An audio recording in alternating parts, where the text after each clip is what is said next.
Alex had always been the center of attention online. His followers loved him because of his crazy stunts and big promises. But he knew that his audience was starting to get bored, and they wanted something bigger and something more daring. That is when the challenge came. Explore the St. Helena Hospital, which had been abandoned after an event that no one wanted to talk about. The hospital had been a mystery for many years. The police had never told anyone all the details about what happened, and local people whispered about strange noises and figures in the windows late at night. Most people stayed away from it, but not Alex, because he saw it as an opportunity. His viewers wanted real fear, and this hospital had it all. Old, empty hallways, a dark history, and a reputation for being haunted. As Alex prepared for the night ahead, he went live to get his fans excited. The chat buzzed with excitement and fear, but he didn't let it affect him. "It is just a building," he said with a grin, and tried to hide the nervous feeling in his stomach. He had done many other crazy stunts, but this one felt different because the hospital's past was heavy, and he could feel that. When Alex arrived at the hospital, the evening sun made long shadows on the crumbling walls. The air felt thick, and his breath seemed to hang in the silence. He could feel it because of the strange pull of the place, like it was calling him inside. Then he stepped forward, and his heart raced as his flashlight flickered to life. As he crossed the threshold, his phone buzzed with a message from an unknown number. "The hospital never lets anyone leave unchanged." The message sent a chill down his spine, but he quickly pushed it aside and thought it was just a prank from one of his friends. Then, a sudden movement caught his eye. An old man was standing in the doorway of the hospital. His eyes were wide with a strange and unsettling look.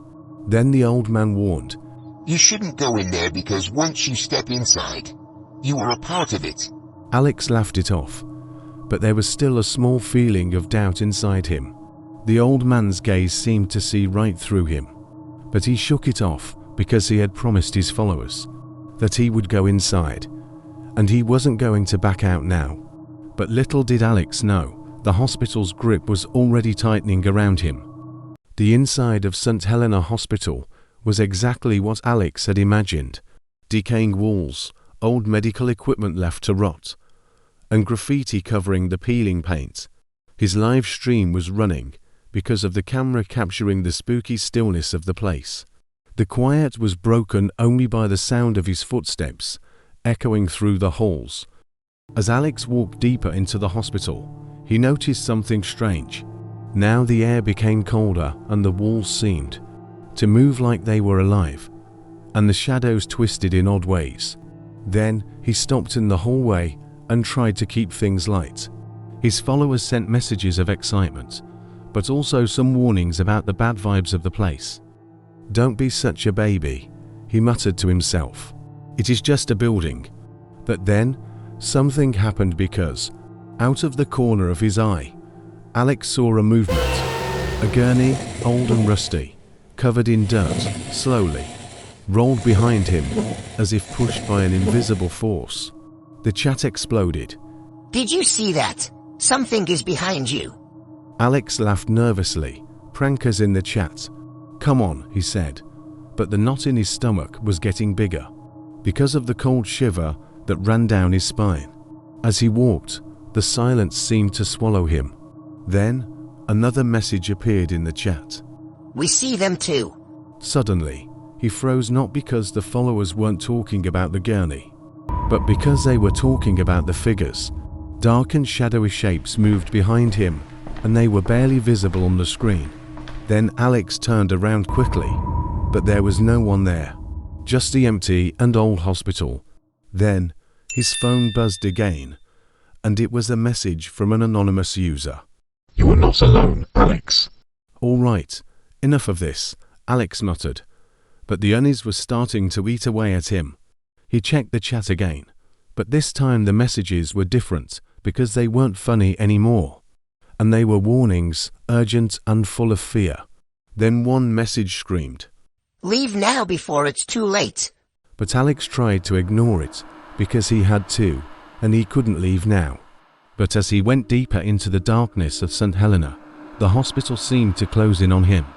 He felt like the walls weren't just falling apart because they were watching him. The weight of the place pressed on his chest as the shadows seemed to stretch longer and darker. Alex didn't know how far into the hospital he had already gone. But one thing was clear, he was no longer in control. Now the hospital felt heavier with each step Alex took. The hallways, once clean, were now dirty, and the peeling walls seemed to press in on him. The air smelled of mildew and forgotten memories. As Alex moved deeper into the building, he found something unexpected. A small, dusty logbook hidden in a drawer that looked like it hadn't been touched for years. Curiously, Alex opened the book and the first pages seemed normal. Dates, names, and brief notes about patient conditions. But as he turned to the last pages, his fingers stopped because the entries stopped suddenly on one date, a week before the hospital closed. But there were no more notes. Nothing, and just silence on the pages. Suddenly, a cold chill ran down Alex's spine because the hospital was clearly abandoned. But this logbook felt like a sign that it hadn't always been empty. Then he felt the pages, yellowed with age, seemed to watch him, as if they were waiting for him to understand something he couldn't yet. Just as Alex was about to close the book, he heard a faint whisper down the hallway, so soft that he thought it might be his imagination. Suddenly, he froze and called out, "Hello." He pointed the camera in every direction, but there was no one in sight. But the whispers kept going and getting louder, but still unclear. Suddenly, a cold breath seemed to wrap around him because a wheelchair rolled past an open doorway. But no one was in it. The chair moved smoothly across the floor and made a creaking sound as it passed, stopping just out of view. Then, Alex's heart raced and he stepped back from the doorway. "This is all staged," he muttered, but the fear wouldn't leave him. Then, he looked at his phone screen and saw the chat was filling up with messages. Did you see that? Alex, something is wrong. And it is not a prank. Suddenly, his camera glitched. The screen flickered and went black for a second, then came back with a shocking image. A brief figure, a nurse in an old and worn uniform, appeared behind Alex and stood just out of reach. But when he turned to look, no one was there. "Who is messing with me?" Alex whispered, and his voice was barely above a breath. But deep down, something told him that whatever was happening was not a joke. Because something was watching him, and something that he couldn't explain. Now Alex knew he had to leave, because of everything he had seen. Then he turned toward the exits and moved faster than before. But when he reached the front doors, his heart sank because the chains, once hanging loosely, were now tightly wrapped around the handles, with a thick padlock holding them shut. Alex pulled on the chains and tried to get out, but they wouldn't move. Then he banged on the door and felt panic rise in his chest, because the hospital, which had been quiet before, seemed to change around him. "What the hell?" he muttered, and his voice was full of disbelief. Then he turned around and looked around the hospital. It felt different now. The walls seemed closer, and the hallway stretched out farther than it had moments ago. The hospital seemed to be changing and twisting, making it harder for him to find a way out. He backed away and tried to focus, but his camera started glitching again. The screen flickered with static and distorting the image before it returned to normal. Then he heard it, a loud, harsh bang from the far end of the hallway. Alex turned quickly and his breath was catching in his throat, because the noise echoed through the building, like a door slamming shut, or something heavy being thrown. "What the hell?" he muttered again, and his voice was shaking. The chat was full of worried messages. "Alex, get out of there now before it is too late." Then Alex noticed something strange. The chains on the door were rusty. There were no signs that anyone had disturbed them recently, like no footprints or scratches. The lock had been there for a long time, like the doors had been sealed for years. But he had entered the hospital easily just hours ago. Suddenly, the hospital didn't feel abandoned anymore. It felt alive. It was watching him, and it was changing. And now, it wasn't going to let him leave. Then, Alex's phone buzzed with one final message. It is not a hospital anymore. Alex's breath caught in his throat as he followed the strange noise. It was getting louder, like a rhythmic pounding coming from deep inside the hospital.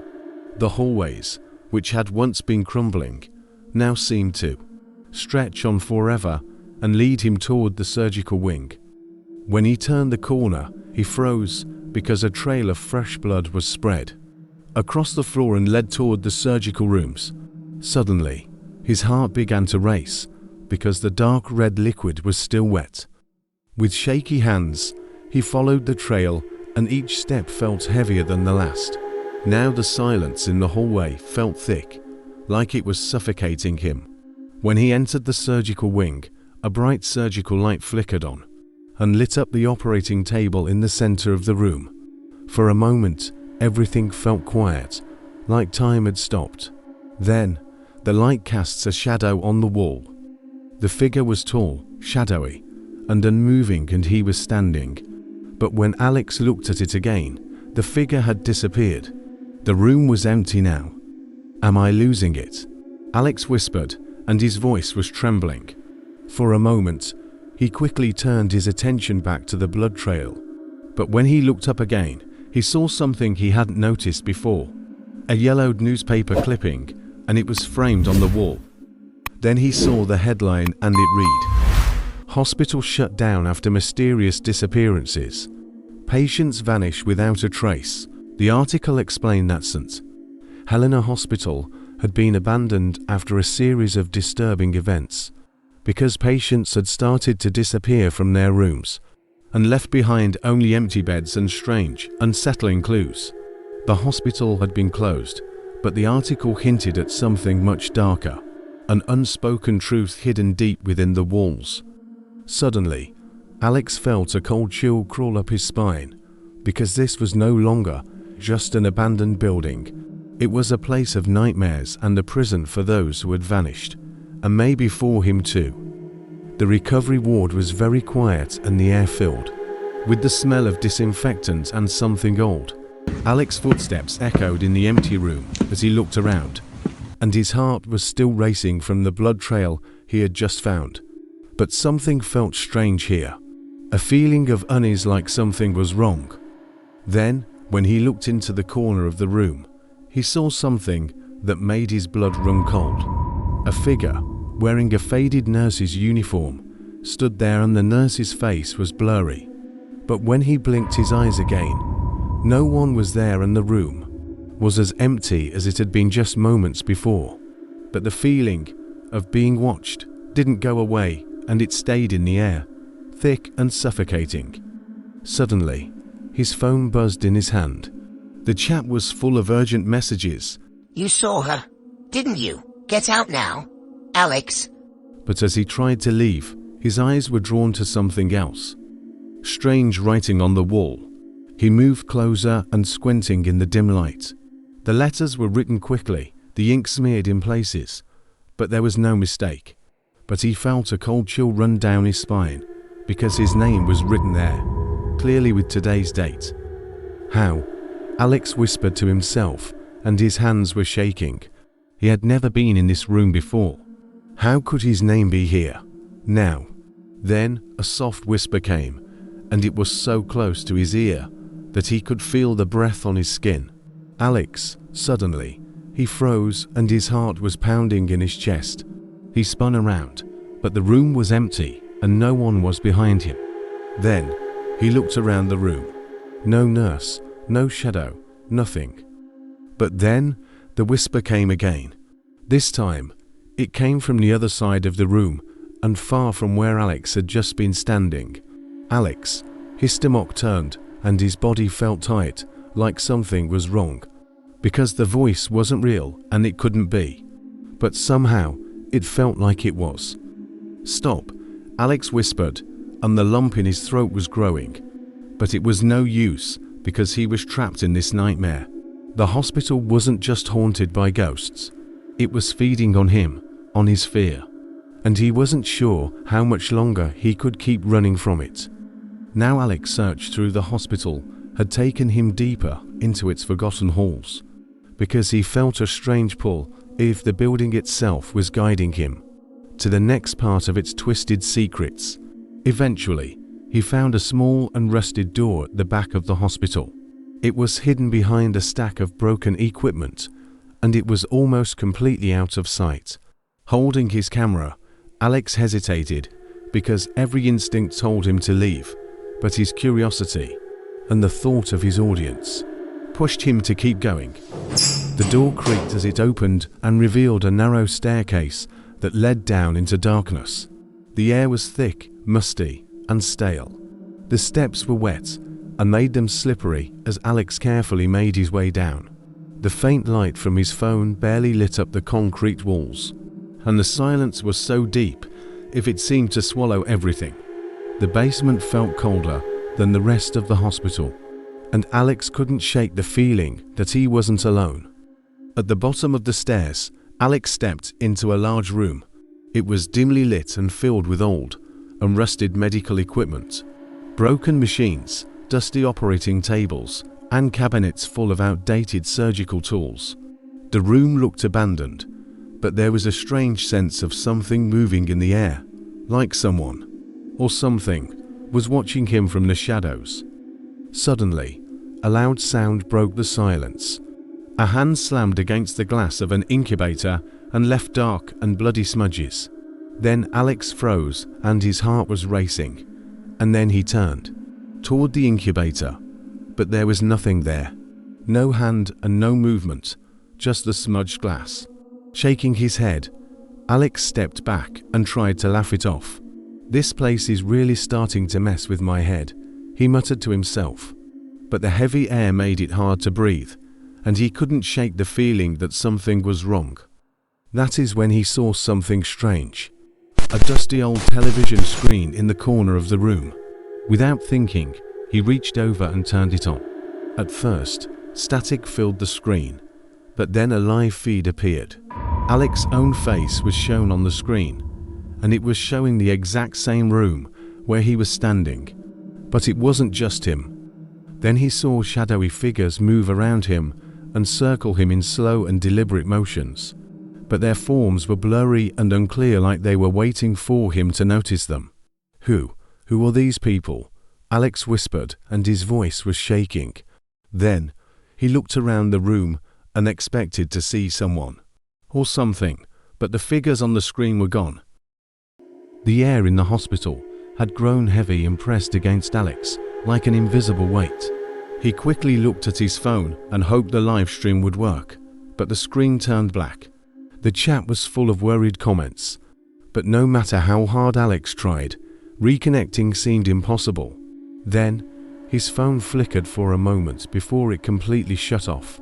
Then, panic started to set in, because he was alone and completely isolated. Suddenly, out of the corner of his eye, he saw something. A figure, tall and imposing, and he dressed in a blood-stained white coat. The man's face was hidden behind a surgical mask, but Alex could still see the faint outline of his eyes. Then, the figure spoke in a cold and firm tone that seemed to fill the entire room. "You are the last one and the last patient. You were always meant to come here." Alex's breath caught in his throat. "Who are you?" Then, the figure stepped closer. Now Alex could see the details of his face. Pale and almost ghostly, with dark circles under his eyes, like someone who had been drained of life. The man's mouth twisted into a grin. He spoke again, and this time with a sinister finality. "I am Dr. Weir, and I have been waiting for you." Before Alex could react, Dr. Weir lunged forward and holding a syringe with a cruel gleam in his eyes. But just as the needle came close to Alex's neck, the figure seemed to vanish into thin air. One moment, Dr. Weir was there. The next, he was gone and left only a cold draft behind. Alex stumbled back, and his mind was racing. Was he seeing things? Was his fear making him go crazy? His heart pounded in his chest, and his skin prickled, like something terrible was hiding in the dark corners of the hospital. Then, it hit him, the realization that shook him to the core. The hospital wasn't just haunted. It was alive, and it fed on fear. His fear, because it had been pulling him in ever since he first started exploring abandoned places. Each video and each challenge had made him a target for the evil force living there. The hospital was alive because of him, and now it wasn't going to let him go. Suddenly, the building was shaking, and its walls were groaning and cracking around him. Alex knew the hospital was collapsing, and he could feel the air growing heavy, thick with the promise of something dark about to swallow him. He knew he had to get out, because this was his last chance. Suddenly, in the distance, a faint glimmer of light caught his attention. The original entrance of the door he had come through was wide open. It was the first time since he entered the hospital that it seemed reachable. Now his heart filled with hope, but that hope didn't last long, because as he ran toward the exit, he could hear footsteps echoing behind him. Then he saw a shadow appeared at the threshold and blocked his path. The nurse from earlier, now wearing a blood-stained uniform, stepped forward, and her eyes were cold and emotionless.